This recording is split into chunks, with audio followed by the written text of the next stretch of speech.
बंगाल की खाड़ी की लहरों के बीच बसा सेंट मार्टिन द्वीप दिखने में जितना शांत और सुंदर है, उसकी कहानी उतनी ही रहस्यमयी, खून खराबे और अंतर्राष्ट्रीय साजिशों से भरी हुई है।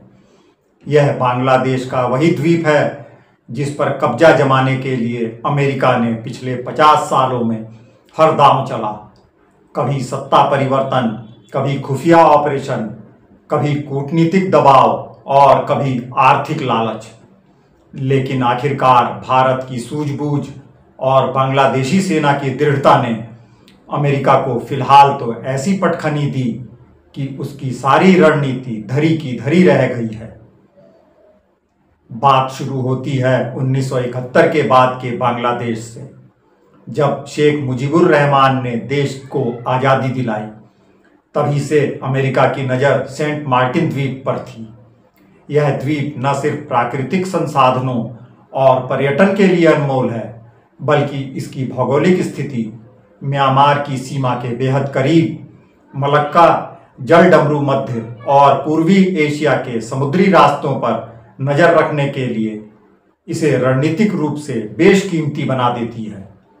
कहते हैं, जब शेख मुजीबुर रहमान ने अमेरिकी दबाव में आकर इस द्वीप पर सैन्य अड्डा बनाने से इनकार किया तो CIA ने उनकी हत्या की साजिश रच दी। 1975 में उनका परिवार समेत कत्ल कर दिया गया और बांग्लादेश की राजनीति में उथल पुथल मच गई। समय के साथ अमेरिका की महत्वाकांक्षा कम नहीं हुई।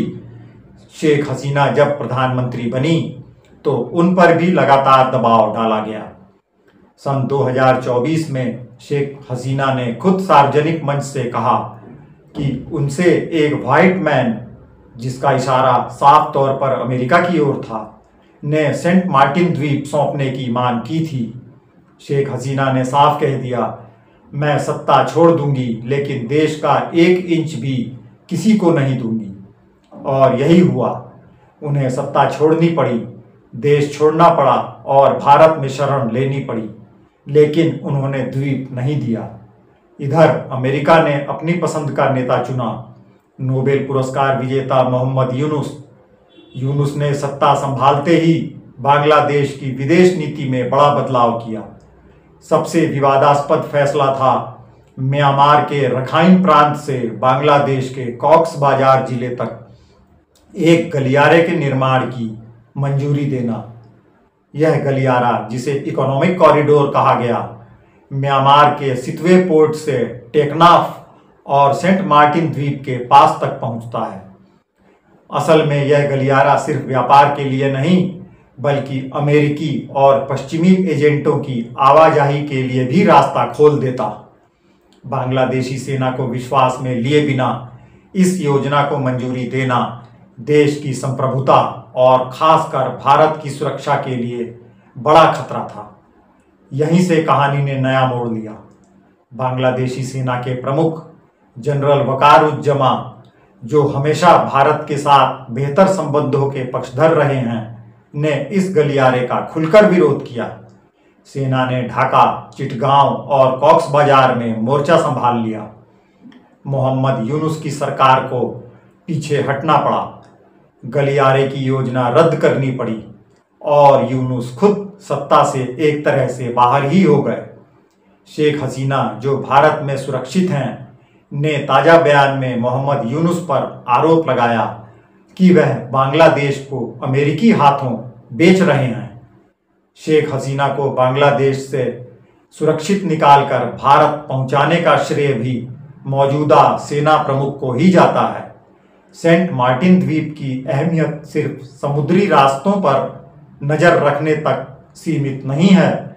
यह बांग्लादेश का एकमात्र प्रवाल द्वीप है जो समुद्री जैव विविधता, प्राकृतिक गैस और तेल की संभावनाओं के लिए भी अनमोल है।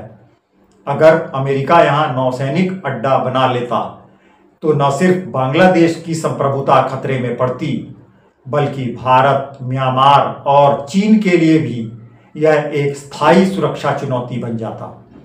1980 में बांग्लादेश के विदेश मंत्रालय ने आधिकारिक बयान जारी किया था कि सेंट मार्टिन द्वीप पर किसी भी विदेशी सैन्य अड्डे की अनुमति नहीं दी जाएगी। लेकिन अमेरिका की कोशिशें कभी रुकी नहीं। कभी सैन्य अभ्यास, कभी आर्थिक मदद, तो कभी सत्ता परिवर्तन के जरिए दबाव बनाना जारी रहा। सन 2025 में अमेरिका ने पैसिफिक पार्टनरशिप के तहत बांग्लादेशी नौसेना के साथ संयुक्त अभ्यास करने की कोशिश की, लेकिन बांग्लादेशी सेना ने सेंट मार्टिन द्वीप के आसपास किसी भी अमेरिकी सैन्य गतिविधि को सख्ती से रोक दिया। भारत ने कूटनीतिक स्तर पर बांग्लादेश का खुलकर समर्थन किया, जिससे अमेरिका की सारी रणनीति ध्वस्त हो गई। आज बांग्लादेश की सेना और भारत की संयुक्त सूझबूझ के चलते सेंट मार्टिन द्वीप अब भी पूरी तरह बांग्लादेश के नियंत्रण में है। दरअसल यह कहानी सिर्फ एक द्वीप की नहीं, बल्कि दक्षिण एशिया में बदलती राजनीति, कूटनीति और संप्रभुता की जंग की मिसाल है। अमेरिका ने हर दांव आजमाया, राजनीतिक साजिश, आर्थिक दबाव, सैन्य अभ्यास, गलियारे की चाल, लेकिन आखिरकार भारत की चतुराई और बांग्लादेशी सेना की निष्ठा के आगे उसकी एक न चली। आज ढाका की सड़कों पर सेना का पहरा है। मोहम्मद यूनुस हाशिए पर जा चुके हैं। शेख हसीना भारत में सुरक्षित हैं और सेंट मार्टिन द्वीप अब भी बांग्लादेश का ही है। लेकिन यह रस्साकशी दिखाती है कि एक छोटा सा द्वीप भी विश्व राजनीति का केंद्र बन सकता है और सही वक्त पर चतुर रणनीति, दृढ़ नेतृत्व और पड़ोसी देशों के सहयोग से महाशक्तियों की बड़ी से बड़ी साजिश भी नाकाम की जा सकती है। फिलहाल इस जंग में भारत ने अमेरिका को बांग्लादेश में पटखनी दे दी है। लेकिन क्या आपको यह नहीं लगता कि सेंट मार्टिन द्वीप की यह कहानी आने वाले वर्षों में भी दक्षिण एशिया की राजनीति को प्रभावित करती रहेगी?